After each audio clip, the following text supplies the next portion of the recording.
The gavel struck, sounding like a gunshot in the silent courtroom. Ariana Hayes watched her life dissolve. Her husband, Mason Thorne, a man who built an empire on her ideas, smirked as the judge declared her penniless. As she walked out of the Manhattan courthouse clutching a single cardboard box, his laughter echoed in the marble hall, a cold, sharp sound of absolute victory. He thought he had destroyed her. He thought she was nothing. What Mason didn't know is that nothing is the most dangerous thing a person can be. He would see her again, but not in court. He'd see her from the ground as she stepped out of a billionaire's jet. The fluorescent lights of the Honorable Daniel P. Moynihan Courthouse hummed a flat, indifferent sound that burrowed into Ariana Hayes' skull. The air was thick with the smell of old paper and the expensive, cloying cologne of her husband's legal team. And based on the terms of the prenuptial agreement signed January 14, 2018, said Judge Maria Rinaldi, her voice devoid of emotion, all assets, properties, and holdings acquired during the marriage are designated as the sole property of Mr. Mason Thorne. Ariana's lawyer, a court-appointed junior associate who looked perpetually exhausted, slumped slightly. He had tried. He had argued duress. He had argued unconscionability. But Mason's legal team, led by the infamous pit bull Benjamin Karras, had systematically dismantled every claim. The prenup had been presented to her at the rehearsal dinner, a sheaf of papers Mason had laughed off as just a formality, darling, for the investors. He had poured her champagne, his hand on her back, his voice a velvet whisper. "It's just to protect the company, Ariana. Our company." Now that company, Thorne Global Properties, was valued at $9 billion, an empire she had helped build. Ariana had been his chief strategist. Her mind, her analysis, her uncanny ability to see market trends 3 steps before anyone else had been the rocket fuel. He was the face, the charismatic salesman who sealed the deals. She was the architect, the one who drew the blueprints in silence. And like a fool, she had drawn them on his stationery. In accordance with this finding, the judge continued, the court denies Ms. Hayes' petition for alimony. All joint accounts are to be released to Mr. Thorne. The residence at 740 Park Avenue is to be vacated by Ms. Hayes by 6:30 p.m. this evening. A ripple of motion. Mason Thorne, immaculate in a bespoke Tom Ford suit, leaned back. He didn't look at Ariana. He was checking his watch, a Patek Philippe, one she'd bought him after their first big success in the Hudson Yards redevelopment. In the gallery, his new associate, a 22-year-old influencer named Candace, stifled a small theatrical cough, her diamond bracelet catching the light. This court is adjourned. The gavel cracked sharp and final. It was over. 10 years of her life erased. Reporters sensing blood surged forward, but Mason's security, 2 massive men in dark suits, formed a human wall. Ariana, however, was invisible. They parted for her as if she were a ghost. She walked out of the courtroom, her cheap pumps clicking hollowly on the marble. In her hands was a small cardboard banker's box, the sum total of her new life. Inside, a change of clothes, her laptop, which Karras' team had graciously allowed after wiping it clean, and a framed photo of her and Mason on their wedding day, a photo she now despised. She reached the grand, echoing rotunda of the courthouse. She stopped, needing a single second to breathe before facing the cold October rain, and then she heard it. "Mason, darling, are we late for the Nobu reservation?" Candace's high, breathy voice. "Plenty of time, kitten." Ariana didn't turn, but she saw their reflection in the glass of the heavy wooden doors. Mason was adjusting his tie, a smile playing on his handsome face. He caught her reflection. Their eyes met in the glass. He saw her, standing there, shoulders slumped, holding her pathetic box. A woman he had drained of all value and was now discarding. A low chuckle started in his chest. It grew into a full, rich laugh. It wasn't a ha-ha laugh. It was a laugh of pure, unadulterated contempt. A laugh that said, "You thought you were my partner. You were just an employee. And now you're fired." He put his arm around Candace's tiny waist, kissed her temple, and pushed open the door. They swept past Ariana, carried on a wave of his arrogance and her perfume, and disappeared into the back of a waiting Maybach.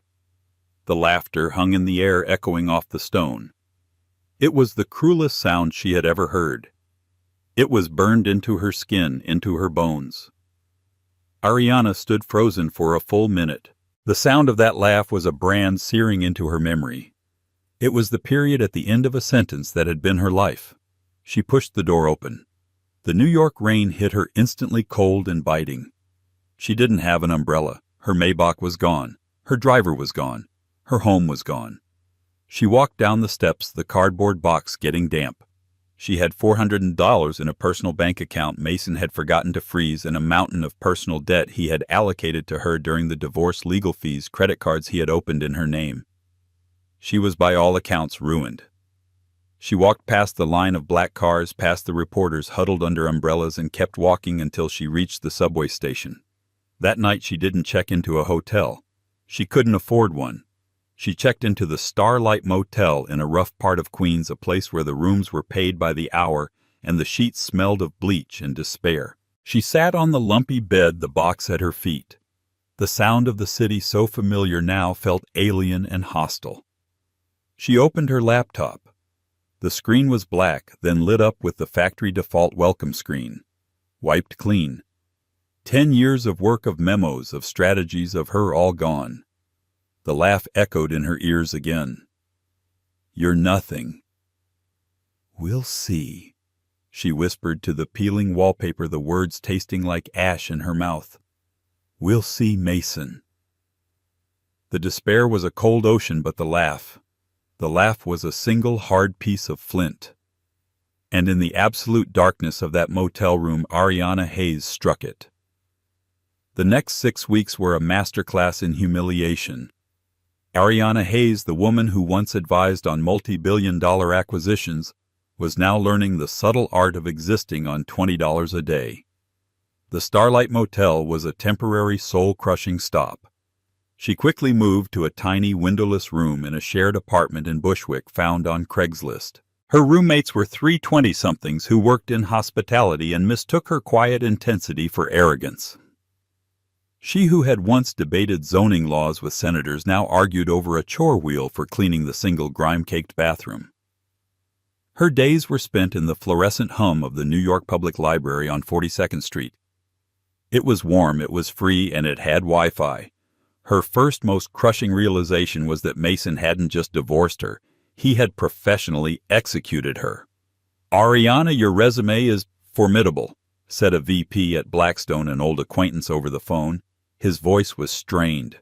"But the thing is, there just isn't a fit right now. The market's tight." A fit. She had defined the fit for a decade. The second call with a headhunter from KPG was more blunt. "Listen, Ariana, off the record, you're radioactive. Karras and Thorne's legal team sent, let's call it a portfolio, to every major player in the city. Non-competes, NDAs, and a very strong inference of unstable behavior. I'm sorry. No one will touch you." He had blacklisted her. He hadn't just taken her past, he had stolen her future. The $400 vanished. The legal debts, however, did not. The letters started arriving forwarded from her old address with cruel efficiency. Red ink. Final notice. She sold her wedding ring, the one thing the prenup hadn't covered. The jeweler on 47th Street barely looked at her. He saw the desperation, the good coat that was now slightly worn, the hollows under her eyes. He offered her $3,000 for a ring she knew was worth at least $50,000. She took it. It was 3 more months of rent and instant noodles. She applied for lower-level jobs. Analyst, assistant strategist, office manager. She was either overqualified or, after they ran her name, not a good fit. She was trapped in a no-man's land. One night, eating a bodega sandwich that tasted like damp cardboard, she scrolled through the news. A glossy photo of Mason and Candace filled the screen. They were at the Helios Foundation Gala. Mason was announcing his new flagship project, the one she had warned him against, Helios Green City. It was a multi-hundred-billion-dollar development in the Hudson Valley, promising a fully sustainable, carbon-neutral metropolis. "The future of urban living," the headline blared. Investors were pouring in. Ariana had told him the land was unstable. She had run the geological surveys herself. The bedrock was fractured and the water table was contaminated from an old industrial plant. It was a money pit. A beautiful, glittering, fraudulent money pit. "He's too arrogant," she'd told him a year ago in their Park Avenue living room. "The cleanup costs alone will bankrupt the project before you break ground. You're selling a fantasy." "You're too cautious, Ariana." He had dismissed, swirling his brandy. "That's why I'm the face and you're the books. People don't buy reality. They buy the dream." Now watching him sell that dream, a cold academic fury replaced her despair. He wasn't just a monster. He was a stupid monster. And he was going to get away with it. That night she made a call. It was her last resort. "Sarah, it's Ariana. Ariana Hayes." Silence on the other end. Sarah Jenkins had been her best friend in business school, but Ariana had let the friendship wither, consumed by Mason's world. "Ariana," Sarah finally said, her voice wary. "Wow, it's been a while." "I know. I know. I'm sorry, Sarah. I really am. I'm calling to ask for a favor. I need a job. Anything. I'll get coffee. I'll run copies. I'm not in a good place." The old familiar warmth returned to Sarah's voice, mixed with pity. "Oh, Ariana. I read the post. It's brutal. I can't believe. Look, I'd hire you in a second, you know that. But my firm, we're a small fry tech consultancy. We're in the middle of a strategic review. We're being acquired." Ariana's heart sank. Another dead end. "Oh, well, congratulations. That's huge." "Yeah, it's terrifying, actually. The acquiring firm is intense. They're like ghosts. No press, no profile. Just a name on a letterhead." "Who is it?" Ariana asked, listlessly, stirring her noodles. "A private equity group. Stryker Innovations. Ever heard of them?" Ariana's spoon stopped. Stryker Innovations. Not just a name. The name. The firm was less a company and more a myth in the financial world. They didn't just buy companies, they absorbed them. They were rumored to be run by one man, a reclusive shadows and dust billionaire named Damian Stryker.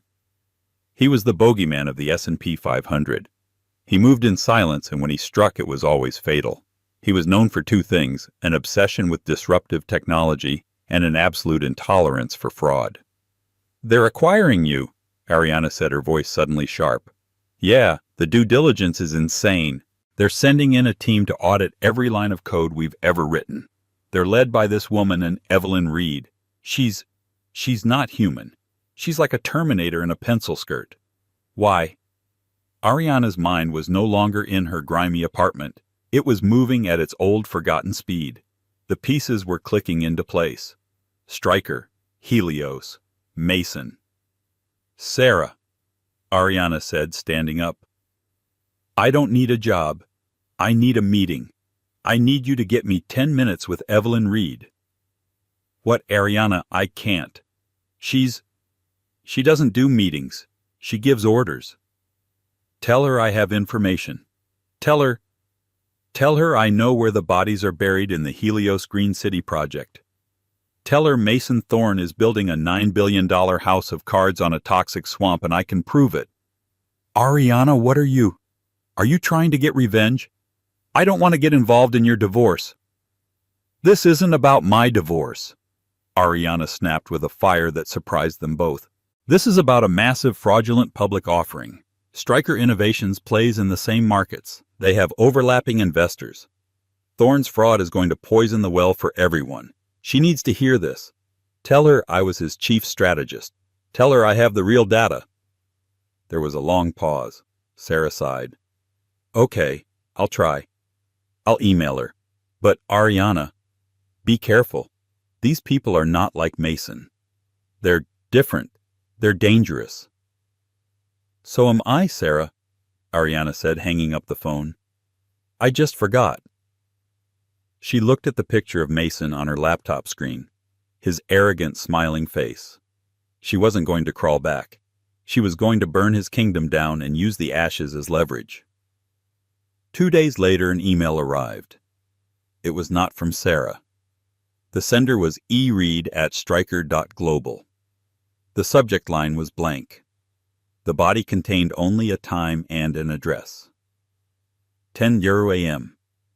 Tomorrow, 30 Hudson Yards, 90th floor. Do not be late. No name, no confirmation, no pleasantries. It was a summons. Ariana looked at her wardrobe. It was a sparse collection of worn-out interview clothes. She took $200 of her dwindling cash and went to a high-end consignment shop on the Upper East Side. She found what she was looking for, a simple, impeccably cut black sheath dress by Acris. It was 5 years old, but it was timeless. It was armor. She spent the entire night not on her appearance but at the NYPL, fueled by stale coffee from a thermos. She wasn't just going to present a problem. She was going to present an opportunity. She ripped apart the Helios Green City prospectus. She cross-referenced the contaminated land data which she had by some miracle of foresight backed up on a personal thumb drive with current EPA databases. She pulled the debt covenants Mason had filed with the SEC. She analyzed the bond structures he was using for his Phase 2 funding. She found it. The linchpin. Mason wasn't just hiding the cleanup costs. He was actively falsifying the environmental reports and using those fraudulent reports to secure green bonds from European investors. It wasn't just a lie. It was wire fraud, securities fraud, and a dozen other felonies. But she went deeper. She analyzed the real value of the land, not as a city but as something else. The fractured bedrock he saw as a flaw. She saw as a perfect location for something else entirely. Geothermal energy generation. She finished her presentation at 5 a.m. It was 12 slides. No filler, just facts, figures, and a conclusion so brutal it was beautiful. At 9:45 a.m., Ariana walked into the lobby of 30 Hudson Yards. The building was a monument to new money, all glass and steel soaring into the sky. She who had helped design the financial models for this very building now felt like an insect. She gave her name to the security desk. The guard's eyes widened slightly as he looked at his screen. "Ms. Hayes, right this way. You have priority access." A private elevator. It didn't have buttons, just a single glowing panel. The ascent was silent and breathtakingly fast. Her ears popped.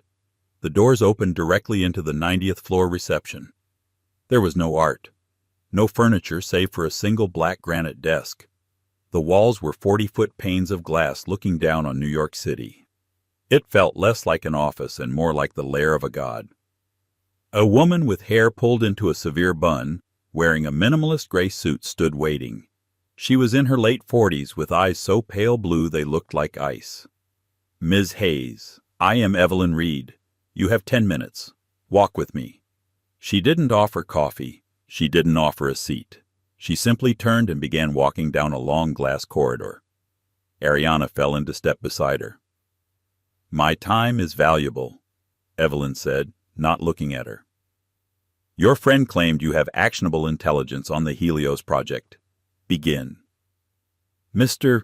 Thorne is not just underestimating cleanup costs," Ariana said, her voice steady. "He is actively committing securities fraud by falsifying EPA submissions to secure green bonds." Evelyn's pace didn't change. "We are aware. We've known for 6 weeks. His bond issuers in Frankfurt are our partners. We're already positioned to short his stock into oblivion when the news breaks." Ariana's heart hammered. A test. She had been tested. This was the moment. "You're seeing the problem," Ariana said, stopping. Evelyn stopped and turned, raising one eyebrow. "Am I?" "You're seeing the fraud. You're not seeing the opportunity. You short him, you make a few $100 million. You expose the toxicity, the project dies, and the land becomes a worthless Superfund site for 30 years. That's a janitor's move. It's clean, but it's not smart. Evelyn Reed's icy eyes narrowed. This was the first flicker of genuine interest. Go on. Mason is trying to build a city on the land.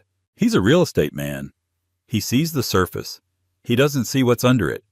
The fractured bedrock, the high-temperature gradient, it's a structural nightmare for skyscrapers. But it's a perfect vessel for a closed-loop geothermal power plant. Ariana pulled her laptop from her bag. She didn't wait for permission. She opened it and held it up. Helios Green City is a fraud, but the land is a multi-billion-dollar energy source. Stryker Innovations has a renewable energy division. You let Mason continue. You let him leverage himself to the hilt for his Phase 2 funding. He's desperate. He'll take toxic loans. You wait for him to break ground. The moment his excavators hit the aquifer and the EPA shuts him down, that's when you strike. Strike how? Evelyn asked, her voice a whisper. You don't just short the stock. You buy the debt. You buy it all.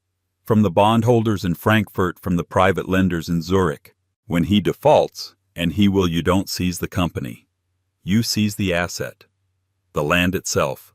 You get it for pennies on the dollar. You let Thorne Global Properties collapse, and Stryker Innovations builds the largest geothermal power plant on the East Coast, powering half of New York. Ariana closed the laptop. You don't just make him a cautionary tale. You make him a footnote. You make billions, not millions, and it's all legal. Silence.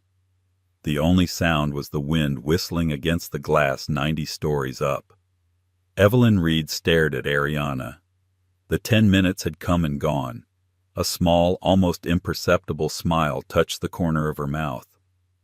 Everyone comes in here offering revenge, Evelyn said softly. They're emotional. They're messy. You came in here offering a balance sheet. You didn't just bring him a coffin. You brought him the nails and the blueprints for the cemetery. Revenge is a byproduct, Ms. Reed. This is just good business. Mr. Stryker hates Mason Thorne. It's an old rivalry from before your time. I didn't know that. Ariana lied, remembering Sarah's casual comment. No. Evelyn said, her smile widening.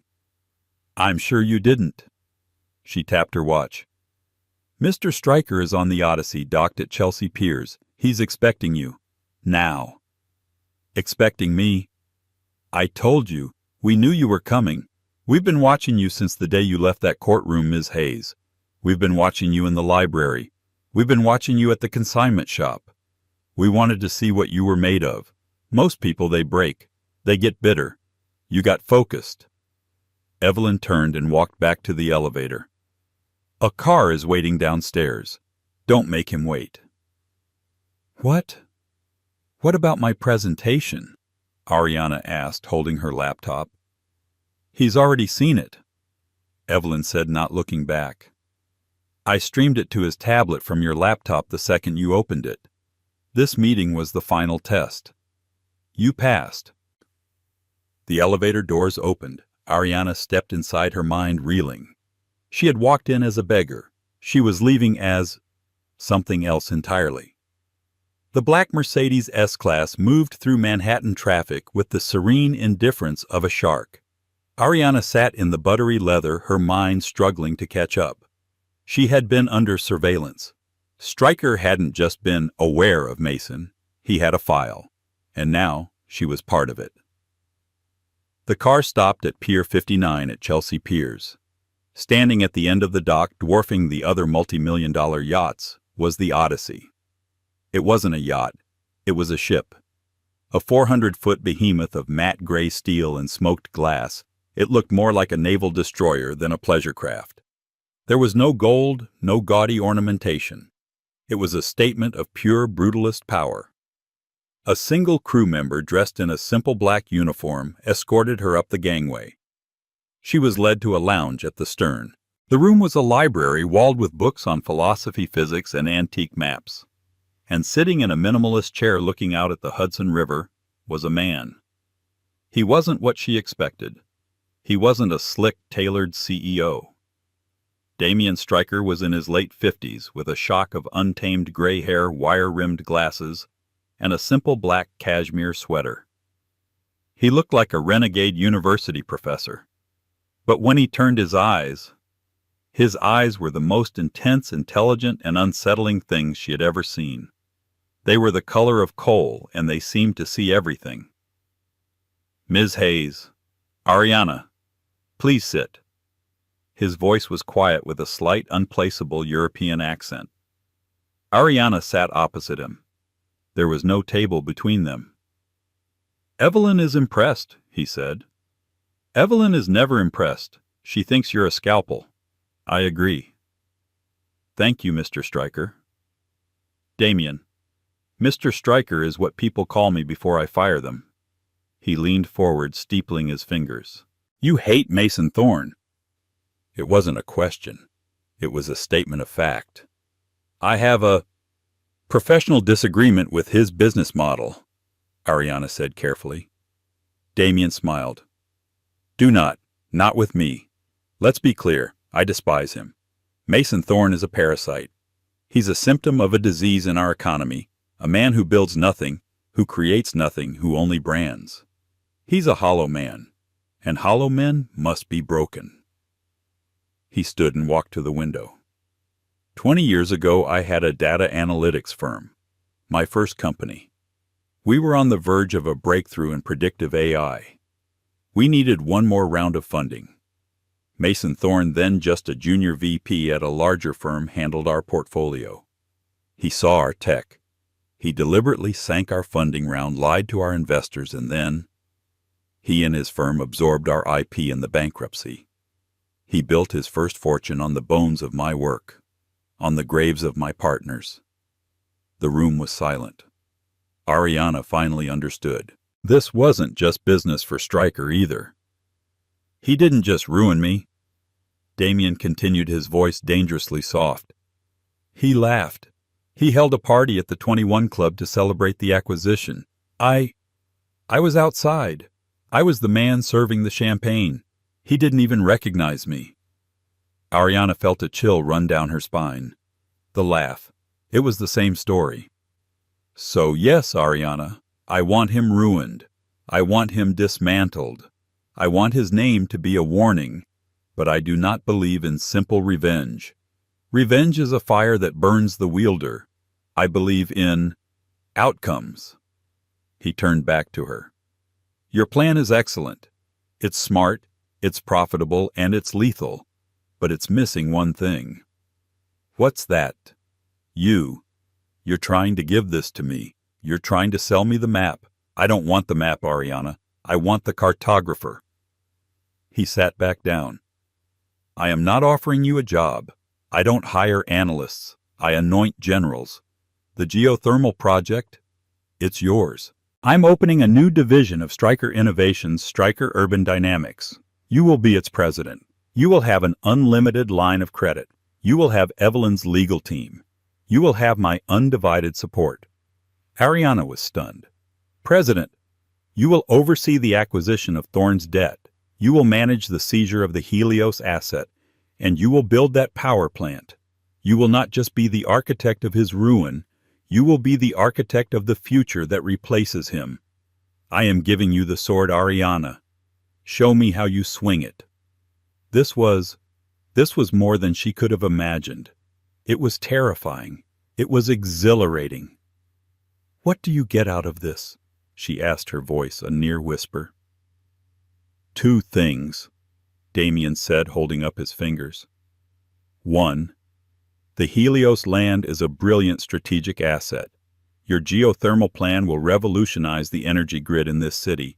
It will make us billions, and it will actually help people. Unlike Mason's fantasy city. Two," a dark smile touched his lips, "I get to watch. I get to see the look on his face when he realizes that the nothing he threw away was the one thing that could destroy him. That is my price, Ariana. You must be the one to do it. You must be the face of his reckoning." "He won't see me coming," Ariana said, the old fire returning, burning hotter, now refined. "Oh, he won't see you at all. Not until the very end." Damien stood extending a hand. You start today. You are no longer Ariana Hayes the victim. You are President Hayes of Stryker Urban Dynamics. Evelyn has an apartment for you at 15 Central Park West. Your new life has begun. Go to work. Ariana shook his hand. His grip was like steel. She walked off the Odyssey and back into the waiting Mercedes. She was the same woman who had entered the motel in Queens, but she was entirely remade. The despair was gone, burned away. The humiliation was gone. All that remained was the cold, clear, brilliant purpose. The laugh had been the flint. The abyss had been the darkness. Damien Stryker had just handed her the steel, and Ariana Hayes was ready to start a fire. The next 18 months were a blur of transformation. Ariana Hayes ceased to exist. In her place, President Hayes was forged. Her new apartment at 15 Central Park West overlooked the park, a vantage point of power and silence. But she was rarely there. Her new home was a sterile, high-tech office in the Stryker building and the first-class cabins of jets flying to Zurich, Frankfurt, and Hong Kong. Damien Stryker was true to his word. He was not a boss, he was a mentor. He was less a CEO and more a grandmaster of chess. He didn't tell her what to do, he taught her how to think. Never attack the king directly, Ariana. He'd advise moving a piece on the rare ivory board in his office. The king is a symbol protected by pawns and knights. You don't attack him. You isolate him. You buy his bishops. You turn his knights. You cut off his supply lines. When you finally go for him, he must be completely, utterly alone. Checkmate. Ariana learned. She wasn't just Ariana the brilliant analyst. She became Ariana the strategist, the general. Her first move was silence. She vanished from New York social and professional circles. As far as the world was concerned, she had disappeared, a tragic footnote in Mason Thorne's meteoric rise. Meanwhile, Mason was flying high. Helios Green City was the darling of the financial world. He was on the cover of Forbes and Fortune. He and Candace were the new it couple, their Instagram filled with charity galas and trips to St. Bart's. He was borrowing money at an astonishing rate, leveraging every asset he had to fund the massive project. He was arrogant, overextended, and blind. Ariana, operating through a series of shell corporations and cutouts established by Evelyn Reed's team, began her work.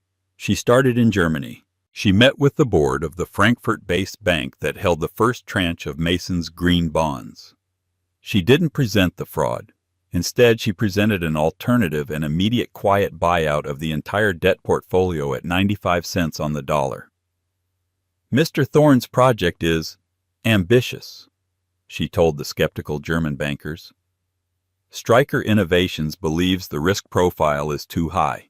We are willing to take that risk off your hands. It gives you immediate liquidity and zero exposure. They saw it as a bad bet by a competitor. They saw free money. They sold. Next, Zurich, a private hedge fund that had given Mason a massive bridge loan. This was harder. They were sharks. So Ariana gave them blood. She anonymously leaked just enough of the real EPA data to one of their junior analysts. 2 days later, the fund called her. They were terrified their investment was about to go to zero. Ariana, through another shell company, offered to buy the debt at a distressed price, 60 cents on the dollar. They snapped it up, grateful to escape. She repeated this process in Hong Kong and London and Dubai. She didn't buy all his debt, just the key pieces, the ones with the strictest covenants, the ones that if defaulted gave the holder seizure rights over the land itself. In 18 months, Ariana Hayes, as president of Stryker Urban Dynamics, became the primary creditor for Helios Green City. She owned Mason Thorne. He just didn't know it. During this time, she was also building. She hired a skunkworks team of the world's best geothermal engineers and urban planners. In a secure facility in Nevada, they began drawing up the blueprints for the Stryker resonance plant. It was her vision, her project. Her transformation was total. The consignment shop dress was replaced by bespoke suits from Xenia and the Row. Her hair was cut into a sharp, efficient bob. Her voice, once hesitant, was now low and measured. She learned to command a room with silence. She spoke with Damien weakly. "He's broken ground," she reported one day, standing on a hillside overlooking the Helios site from a mile away, binoculars in hand. "And," Damien's voice came over her earpiece, "and just as we predicted, they hit the aquifer at 30 meters. The eastern site is already flooding. My anonymous tip to the EPA regional office went in an hour ago. They'll have inspectors there by nightfall." "He'll try to bribe them," Damien said. "He will. And the inspector he tries to bribe is an undercover FBI agent from the Public Corruption Unit, a little cross-agency cooperation Evelyn arranged." Damien chuckled. "The night has been turned. Well done."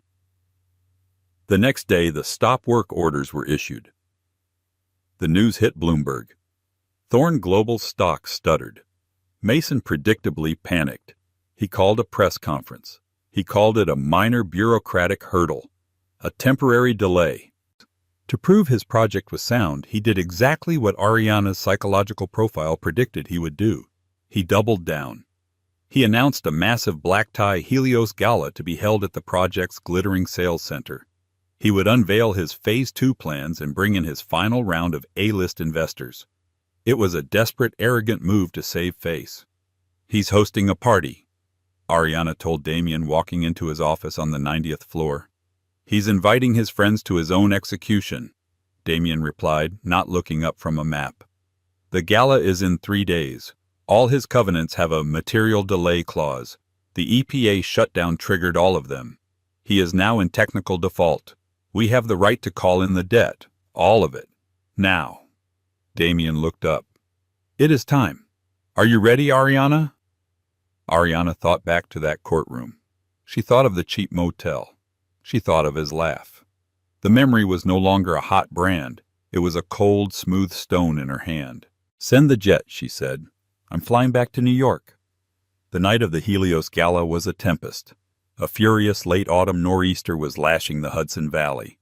Wind and rain hammered the glass walls of the Helios Experience Center, a billion-dollar sales gallery Mason had built before even laying a proper foundation for the city. Inside it was a bubble of forced festivity. A string quartet played nervously over the howl of the wind. Waiters circulated with champagne and caviar. Mason Thorne, looking slightly strained, but still radiating arrogant charm, worked the room. His Phase 2 investors, billionaires, hedge fund managers, and sovereign wealth representatives were huddled in anxious groups, whispering about the EPA shutdown and the plunging stock. "A temporary setback. A political shakedown," Mason boomed, tapping a glass for attention. He was on a small stage in front of a massive, glowing architectural model of the city that would never be. "The fact that you all braved this storm tonight shows your commitment. Helios is not just a project. It's a destiny." Candace, dripping in diamonds, clapped a little too enthusiastically. Outside, the storm was getting worse. The private airfield nearby, built for the convenience of investors, had been officially closed by the FAA an hour ago. Nothing was landing. Then through the din of the storm came a new sound, a low tearing whistle that grew into a ground-shaking roar. The champagne flutes on the tables trembled. "What in God's name is that?" a banker from Goldman Sachs muttered, looking at the ceiling. All eyes turned to the massive glass walls. Through the sheeting rain, 2 brilliant white landing lights pierced the darkness, descending at an impossibly steep angle. "That's impossible," Mason's pilot whispered, standing near the bar. "The crosswinds are over 60 knots. No one can land in this." But it was landing. The plane was a sleek silver Predator, a Gulfstream G700, the newest and most advanced private jet in the world, renowned for its ability to handle extreme weather. It touched down on the flooded runway with a smoothness that defied physics. It didn't taxi to the terminal. It taxied right up the service road, its wingtips clearing the trees by mere feet, and stopped on the plaza directly in front of the gala. Its engines spooled down the roar, settling into a low, ominous hum. The quartet's music died. The entire party was silent, staring at the apparition. "Who the hell is that?" Mason demanded, his bravado cracking. That's not on the guest list. A hydraulic staircase hissed and unfolded from the fuselage. The cabin door opened. First, two figures emerged. They were both dressed in severe dark suits. One was Evelyn Reed. The other was a man Ariana's team had simply called the Closer, the head of Stryker's corporate litigation. They fanned out standing at the bottom of the steps, holding umbrellas that immediately inverted in the wind. Then a third figure appeared in the doorway. The figure was silhouetted against the bright cabin light. It was a woman. She wore a single-breasted, cream-white power suit by Zegna. No dress, no jewelry, save for a simple, elegant watch. Her hair was cut in that sharp, familiar bob. She paused at the top of the stairs, looking at the gala at the building, at the glowing, fraudulent model of Mason's dream. Inside the party, Mason Thorne squinted. His smile froze. His face went slack. The glass of champagne in his hand began to tremble. "No," he whispered. "It can't be." Ariana Hayes descended the steps. She didn't rush. The wind whipped her suit, but she seemed as unbothered as the steel of the jet behind her.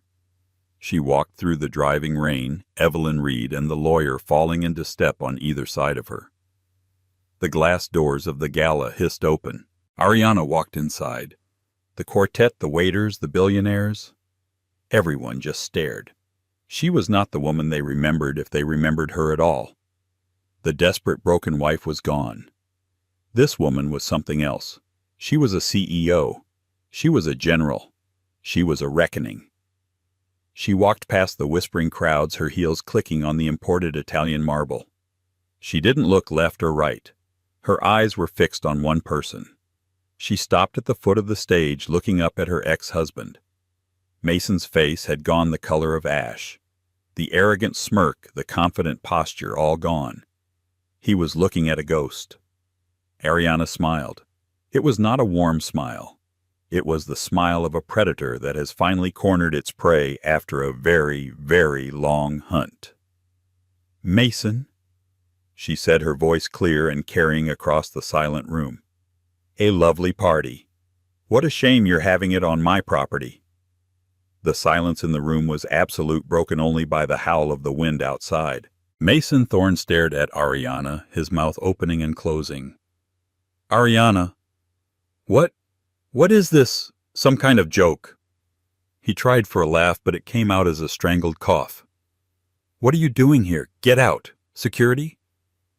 "They can't," Ariana said calmly. "Your security firm's contract was with Thorne Global. As of 5:01 p.m. Eastern Standard Time, the board of Thorne Global, a board now controlled by its primary creditor, voted to terminate that contract. My security is now handling this site." On cue, the two men at the door were joined by four more, all emerging from the storm, all wearing the same simple black uniforms as the Odyssey's crew. They quietly and efficiently secured the exits. What creditor?" a panicked investor shouted from the crowd. Ariana turned, addressing the room as if it were her own boardroom. "That would be me, or more accurately, Stryker Urban Dynamics, of which I am president." She gestured to Evelyn Reed. "My legal counsel is now handing each of you a portfolio. Please take one." Evelyn and her team moved through the crowd, handing out thin, elegant folders bound in black. "What you will find inside," Ariana continued, her voice cutting through the panic, "is a detailed breakdown of the debt restructuring. You see, Mr. Thorne has been in default on his primary loan covenants for 72 hours ever since the EPA shut down this site. The debt holders, the bank in Frankfurt, the fund in Zurich, the consortium in Hong Kong, they all chose to sell their positions rather than enter a messy bankruptcy. Stryker Innovations acquired them all." Mason staggered back, grabbing the podium for support. You did this. The EPA. The leaks. That was you." "I simply provided the relevant agencies with the truth," Ariana said, her voice cold. "The truth you've been spending billions to hide. The contaminated water table. The fractured bedrock. The fact that this green city is and always was a catastrophic environmental disaster and a spectacular fraud." She stepped up onto the stage, standing next to the glowing billion-dollar model of the fake city. "You sold a dream, Mason, but you built it on a swamp. And now the note has come due." She turned back to him. Her face was granite. "As the sole creditor, Stryker Urban Dynamics has exercised its rights. We are not seizing your company. It's worthless. We are seizing the asset. This land, this building, everything. As of an hour ago, the deed was transferred. You, your investors, and your girlfriend. You are trespassing." Candace let out a small shriek and bolted for the door, diamonds rattling. No one stopped her. The investors were in uproar, shouting, checking their phones, calling their lawyers. They were rats on a sinking ship. But Ariana wasn't finished. She wasn't just here to take his company. She was here to fulfill the second part of Damien's price. But you can't," Mason stammered. He was ruined. He knew it. "Oh, it gets worse, Mason," Ariana said, taking a step closer. The lawyer on cue stepped forward and served Mason with a thick stack of papers. "Those," Ariana said, "are not from me. Those are from the U.S. Attorney's Office for the Southern District of New York. A federal indictment. Securities fraud, wire fraud, conspiracy to defraud the United States via your fake EPA reports, and RICO." The color drained from Mason's face. RICO, the one that puts you away for 20 years. "The FBI agent you tried to bribe last week, he sends his regards. It seems destiny has a funny way of working out." Mason finally broke. The arrogant master of the universe crumpled. "Please, Ariana, please. You can't. I'll give you anything. A settlement. Half, just. Call them off." He was begging, on his knees. The man who had laughed at her now begging. Ariana looked down at him, her expression unreadable. The room watched, holding its breath. She knelt so she was at his level. She was close enough to smell the fear on him, the scent of stale champagne and sweat. "I don't want your money, Mason," she whispered, so only he could hear. "I have my own. I don't want half of nothing. I want you to remember. I want you to remember this moment every day for the rest of your life. I want you to remember the sound of my jet." She paused, and then she gave him the final cut. "You laughed. You stood in that courthouse and you laughed at me as I walked away with nothing. You thought I was nothing. You thought you'd won." She stood up, smoothing the front of her Zegna suit.